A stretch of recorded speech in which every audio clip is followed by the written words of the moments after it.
Francisco Cândido Xavier, Ivaldo Vieira, Mecanismos da Mediunidade, 11º livro da coleção A Vida no Mundo Espiritual, ditado pelo Espírito André Luiz, capítulo 8, Mediunidade e Eletromagnetismo. Mediunidade estuante. Aplicando noções de eletricidade ao exame do circuito mediúnico, será interessante alinhar alguns leves apontamentos.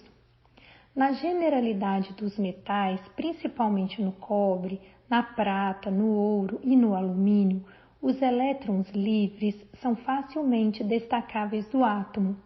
motivo pelo qual semelhantes elementos são chamados condutores.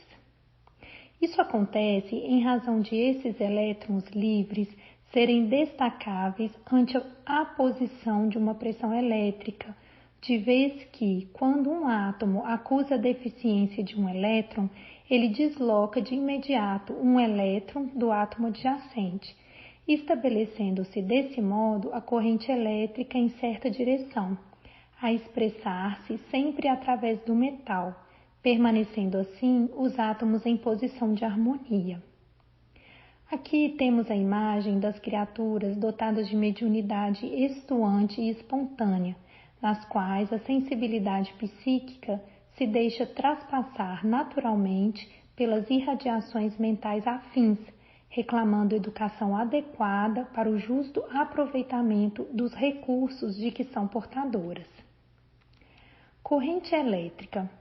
Para que se faça mais clareza em nosso tema, é imperioso incluir o magnetismo de modo mais profundo em nossas observações de limiar. Sempre que nos reportamos ao estudo de campos magnéticos, o ímã é recordado para marco inicial de qualquer anotação. Nele encontramos um elemento com a propriedade de atrair limalhas de ferro ou de aço e que, com liberdade de girar ao redor de um eixo, assume posição definida relativamente ao meridiano geográfico, voltando invariavelmente à mesma extremidade para o polo norte do planeta. Estabelecendo algumas ideias com respeito ao assunto, consignaremos que a corrente elétrica é a fonte de magnetismo, até agora para nós, conhecida na Terra e no plano espiritual. Nessa mesma condição, entendemos a corrente mental, também corrente de natureza elétrica, embora menos ponderável na esfera física. Em torno, pois, da corrente elétrica, através desse ou daquele condutor, surgem efeitos magnéticos de intensidade correspondente, e sempre que nos proponhamos a produção de tais efeitos, é necessário recorrer ao apoio da corrente referida. Sabemos, no entanto, que a eletricidade vibra em todos os escaninhos do infinitamente pequeno. Em cálculo aproximado, não ignoramos que um elétron transporta consigo uma carga elétrica de 1,6 vezes 10 elevado a menos 19 coulomb. Além do movimento de translação ou de saltos em derredor do núcleo, os elétrons caracterizam-se igualmente por determinado movimento de rotação sobre o seu próprio eixo, se podemos referir-nos desse modo às partículas que os exprimem, produzindo os efeitos conhecidos por spins. Spins e domínios. Geralmente, nas camadas do sistema atômico, os chamados spins ou diminutos vórtices magnéticos, revelando natureza positiva ou negativa, se compensam uns aos outros, mas não em determinados elementos, como seja o átomo de ferro, no qual existem 4 spins ou efeitos magnéticos desajustados nas camadas periféricas, provocando as avançadas peculiaridades magnéticas que se exteriorizam dele, porquanto, reunindo a outros átomos da mesma substância, faz que se conjuguem, ocasionando a formação espontânea de ímãs microscópicos, ou, mais propriamente, domínios. Esses domínios se expressam de maneira irregular ou desordenada, guardando, contudo, a tendência de se alinharem, como por exemplo no mesmo átomo de ferro a que nos reportamos. Inclinam-se a espontâneo ajustamento de conformidade com um dos 3 eixos do cristal desse elemento, mas sofrem obstrução oferecida pelas energias interatômicas a funcionarem como recursos de atrito contra a mudança provável da condição magnética que lhes é característica. Todavia, se a intensidade magnética do campo for aumentada, alcançando determinado teor, com capacidade de garantir a orientação de cada domínio atingido entra imediatamente no alinhamento magnético, e à medida que se dilate o campo, todos os domínios se padronizam pela mesma orientação,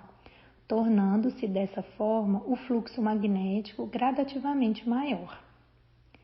Tão logo a totalidade dos domínios assume direção idêntica, afirma-se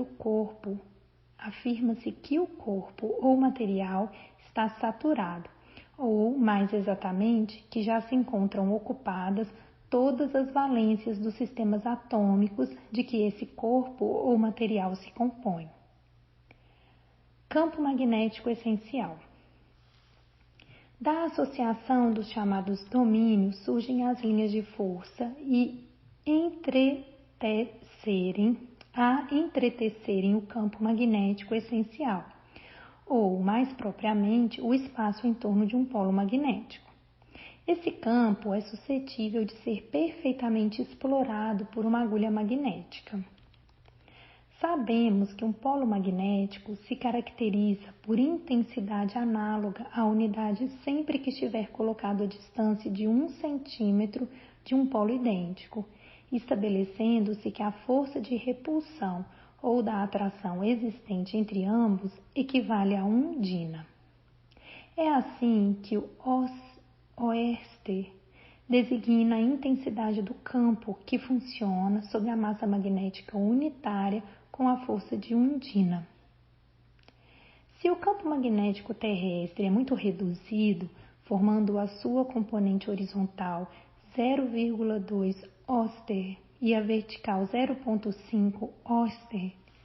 aproximadamente, os campos magnéticos nos fluxos habituais de aplicação elétrica demonstram elevado grau de intensidade,